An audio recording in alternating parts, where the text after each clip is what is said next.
What you're about to hear in the video is shocking. A taxi driver, identified as being from Pakistan, casually says to a female passenger, "If we were in Pakistan, I would kidnap you." There's no hesitation, no embarrassment, no attempt to soften the comment. He says it as if it's completely normal, as if threatening behavior is something he can joke about without consequences. We'll dive into this story in today's video, but before we get started, don't forget to like this video and subscribe. Right now, only 12% of viewers are subscribed, so join the community and help us grow. The audacity of a man feeling comfortable enough to say this to a woman in a country with strict laws, public accountability, and a functioning justice system is disturbing in itself. It raises a serious question. If someone feels bold enough to speak like this while being recorded, how do they behave when they think nobody is watching? He clearly believed there would be no repercussions. And that tells us everything we need to know about his mindset. What makes this worse is that this wasn't an overheard comment or a rumor. You have the video. It happened. There is no debate about whether it was said. And that's exactly why this situation matters. It exposes the reality of certain attitudes that some individuals bring with them into environments where that behavior is completely unacceptable. People have the right to feel safe in a taxi. Women should not have to endure threats, intimidation, or jokes about abduction from the very person responsible for transporting them safely. This isn't cultural misunderstanding. It's unacceptable behavior, full stop. And here's the larger point. When incidents like this are dismissed or ignored, it emboldens the people who think they can speak or act this way. It sends the message that they can push boundaries, intimidate passengers, and treat women with blatant disrespect without facing consequences. This individual taxi driver has revealed exactly how he thinks women should be treated, and he did it openly. That alone is alarming, and it's precisely why this video needs to be taken seriously. Have a watch for yourself. Well, if you was born in Pakistan, originally from Pakistan, you must have been kidnapped by me. You've been kidnapped by you? Of course. Because there is no option to get you, right? Okay. You have your women over there, though. Seriously. So you are in Canada, so I cannot say you anything. Okay. I cannot touch you anything. Because it is Canada. Yeah, well, yeah, definitely you couldn't touch me. There's laws to this shit here. You know what I mean? That's not that flattering. That's kind of scary. Trust me. Because, like, there was no option. Okay. Well, you have a good night. You too. Thank you. Bye. Bye, Shabba Boom Boom. What you've just seen took place in Canada, and it's shocking. This wasn't a misunderstanding or a poorly chosen joke. It was a direct threat made by a taxi driver to a passenger.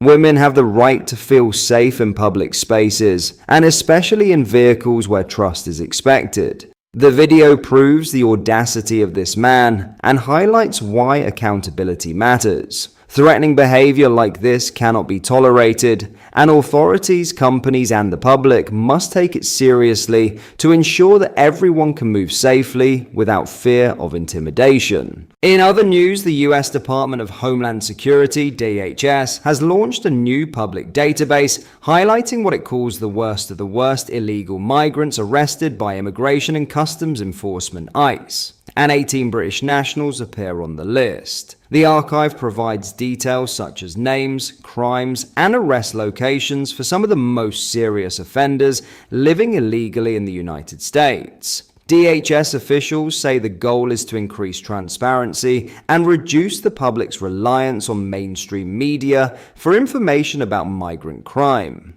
DHS Assistant Secretary Tricia McLaughlin said the site allows Americans to see the criminal illegal aliens that we are arresting, what crimes they committed, and what communities we removed them from. She added that the tool shows the results of ICE operations at a time when she claims the media routinely downplays migrant-related crimes. With this resource, she said, people can see for themselves the threats that existed in their own neighborhoods. The 18 Britons listed were arrested across the country for a variety of serious offenses.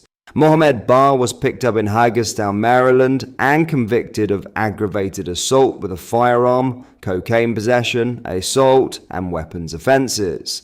Richard Castle was arrested in Springfield, Missouri for numerous child sex crimes, including enticement of a minor, fondling, distributing obscene material, and transporting a child across state lines for sexual activity. Paul Beaton was detained in Phoenix, Arizona, and convicted of drug trafficking, drug possession, and smuggling contraband into a prison. Jessica Bell Tulloch was arrested in Clinton, New Jersey for armed robbery involving a gun and breaking into a home. Since Donald Trump returned to office in January, DHS has launched several name and shame initiatives. In May, the department published a list of sanctuary jurisdictions, states, counties, and cities accused of obstructing federal immigration enforcement and putting Americans at risk. This followed an executive order signed by President Trump empowering Homeland Security Secretary Kristi Noem and Attorney General Pam Bondi to publicly identify areas that refuse to cooperate with immigration authorities. The entire list consisted of Democrat-led states and major cities such as California, New York, Illinois, Los Angeles, New York City, Boston, and Philadelphia. The new database goes live as President Trump continues to push for tougher immigration restrictions. He recently vowed to ban every country flooding the US with killers, leeches, and entitlement junkies, and promised to permanently pause migration from all third world nations. He also confirmed that immigrants from the 19 countries affected by his travel ban would have their cases reviewed again. These countries include Afghanistan, Iran, Somalia, Haiti, Sudan, Yemen, Libya, and Venezuela. President Trump previously halted all immigration from Afghanistan after 2 National Guard members were reportedly shot dead by a radicalized Afghan refugee in Washington, D.C. In other news, a Muslim influencer has posted a video celebrating the conversion of a former church in Blackburn into a mosque. Abdullah Muhammad, who describes himself as a convert to Islam, shared the clip on social media last night. In the video, he highlights how the 130-year-old Leamington Road Baptist Church has now become a masjid. While posing in the street with 3 young people, the cameraman can be heard saying, "Get away, this is a church." Mr. Muhammad responds,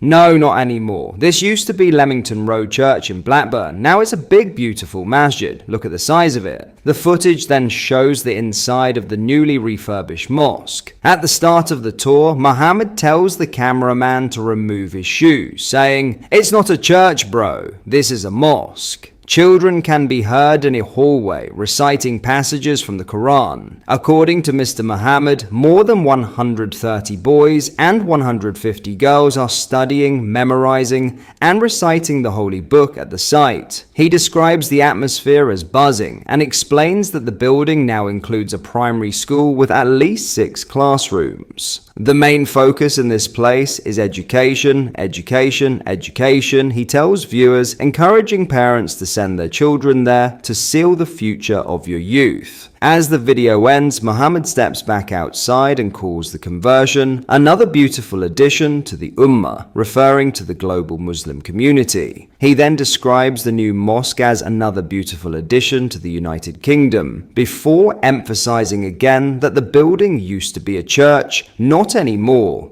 Finally, he shouts, "We're taking over." The Leamington Road Baptist Church closed in January 2014 after its congregation decided to sell the building. The sale was conducted through a closed bidding process, and the buyer was not immediately disclosed. By 2019, the site was operating as an Islamic bookshop called Maktabatul Madina. The land itself has a long history. It was once the home ground of Blackburn Rovers, who played there until moving to Elwood Park. The church marked its 100th anniversary in May 1995, the same day Blackburn Rovers won the Premier League title. What are your thoughts on what we discussed in today's video? Let me know down in the comment section below. If you have not yet already, make sure you do drop a like on this video and subscribe to the channel for more British content. Thank you, take care, goodbye.